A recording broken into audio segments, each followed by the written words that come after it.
Hey everybody, how's it going?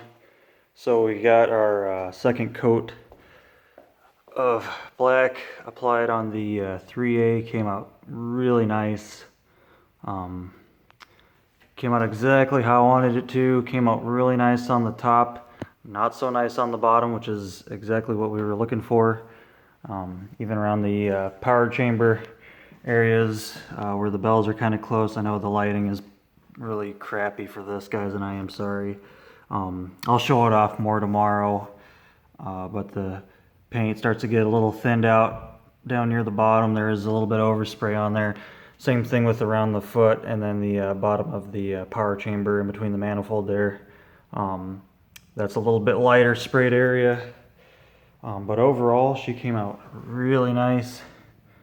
Just a simple gloss black paint job. Really easy to get the paint right when it's just a simple BNSF black painted horn. Super easy stuff. Some of the color matching with other horns can get to be a little tough, but this is pretty straightforward, guys. So I am going to let this dry for a full 24 hours, so I probably won't even touch this until tomorrow about the same time in the evening. And then I'll probably put it with the horn, see how much shinier it is than everything else. If it's too shiny, I will try to dumb it down a little bit just with some really light techniques, because I don't want to ruin the paint completely. But if we need to take some of the shine off of it, we'll try to do that without completely ruining the paint, which should be pretty easy. Like I said before, I'm basically just going to do a clean on it, even though clearly it doesn't need to be cleaned. I'm just going to kind of go through the steps of cleaning and maybe trying to wear down some of that shine to it. So basically I'm really hitting a fine line because it needs to still be shiny, but maybe not quite so shiny. So I'm going to be riding a real fine line on that one. But overall, super easy, fun project right there. It's got the nice hand scribed A in there. And I've noticed I've a few of these newer 3As, and each A kind of seems to be different. Some of them are pointy, some of them are curved at the top, so I guess it just depends on whoever's scribing that in with the tool. But yeah, so yeah, that's gonna sit for all day tomorrow. It's gonna suck because I can't really do anything with it for a while, but I want to make sure that paint is 100% cured before I go messing with it. And then so we'll go downstairs and I'll kind of show you guys what I got going on right now. So you guys know I have that bell off the horn right now. It's right there. We'll put her back on just the same as she came off. It'll be a pretty stock looking horn. I'm not gonna flip-flop the bells any certain way on this one. I'm just gonna keep it a pretty low-key K5HLA, real slick looking horn. And you guys can see, like, these are pretty shiny, but they're definitely not quite as shiny as that, just from the cleaning process. I mean, you know, these had soot on them for a really long time. Saw a lot of weather over the years, so I'm gonna have to try and kind of mimic this dumb down. Even if I don't get it close, if it's somewhat close and it looks pretty decent on there, I'll be pretty happy. So I've never done this before where I've had to try to replace a bell, just one bell, and match it to the rest of the horn, versus painting an entire horn and then everything just matches. So this is kind of a fun project. And then on the workbench right now, I'm going to be getting this together tonight. It's the other K5HLA hybrid with the 3A combo. And if you guys remember from previous videos, all these bells were unpainted. This one is no longer unpainted, and that's because I ended up going through this horn, trying to do a checkup on it before putting it on a video, because I want the sound of this to be like as perfect as possible. So what the story was when I initially built this, I did not have a newer, or I should say a post 2016 3 bell, and then eventually I finally got a spare post 2016 3 bell.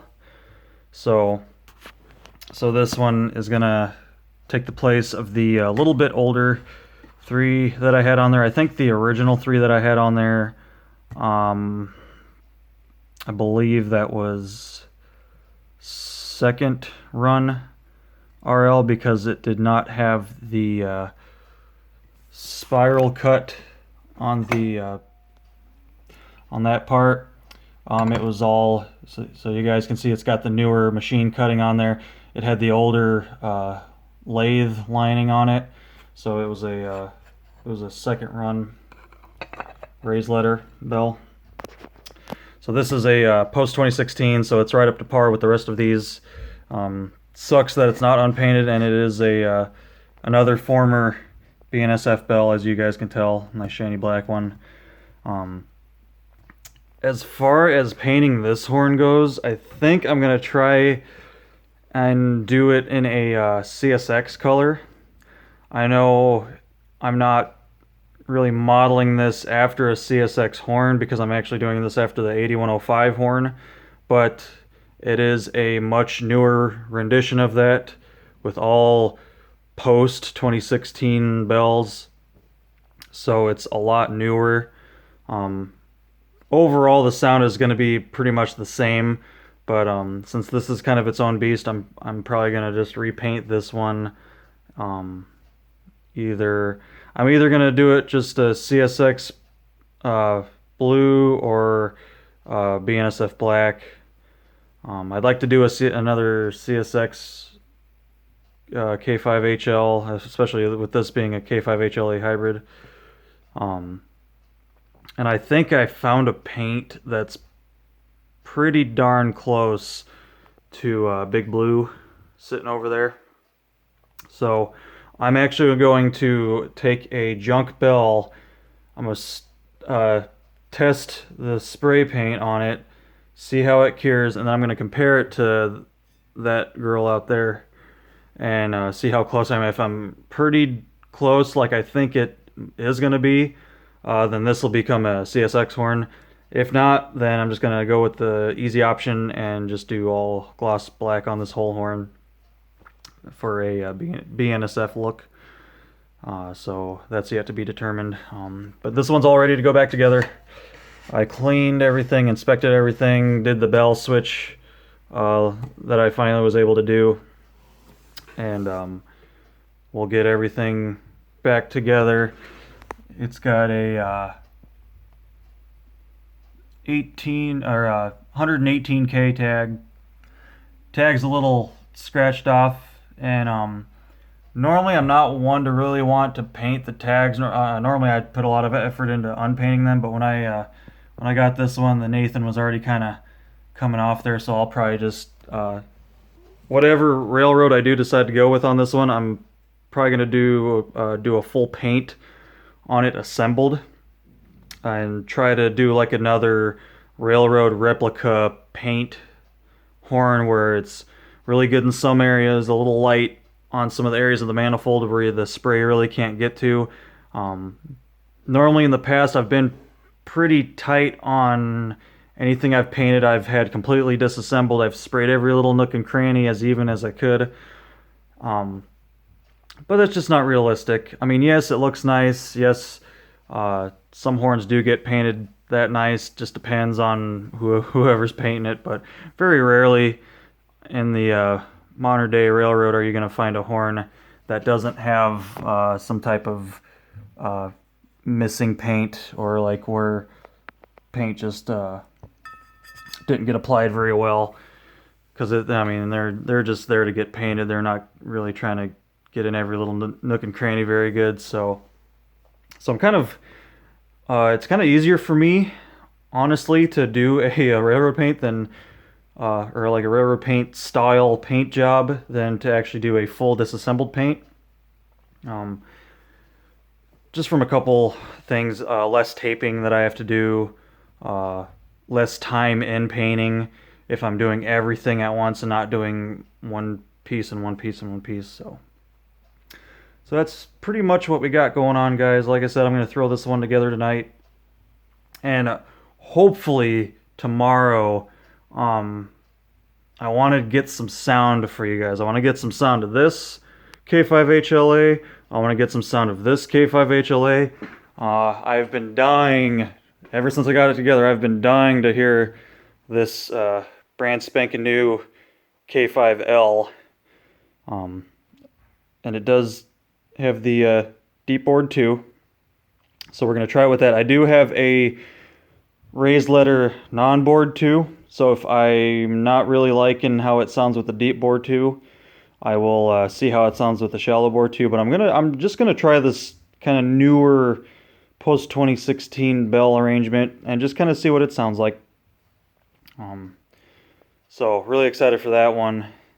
And then if I really want to get this horn done before I have a bunch of company come and I can't work on anything, so depending on some of the sound stuff I got going on tomorrow, and I might even start on this one tonight, I'll probably open it up and get a video for you guys of inside the bells. Like I said, I kind of want to show you guys a little bit more in depth on some before and after cleaning stuff. So what I'll probably do is if I can tonight, I'm gonna take the bells off the manifold, take the back caps off, and then film it, show you guys what it looks like, and then kind of talk about what we'll be taking care of. Like I have not opened anything on this yet, so I have yet to see what exactly I'm up against as far as cleaning and repairing. I know that one has a broken diaphragm. The 3-bell has a broken diaphragm in it for sure. I don't know if anything else does, but I'll try and video that one as much as possible for you guys, just that way you can kind of see something a little bit more step by step through the whole process of an entire horn. So that's what I got coming up, guys. Hopefully you're all excited for everything going on, and yeah, until next time, take care.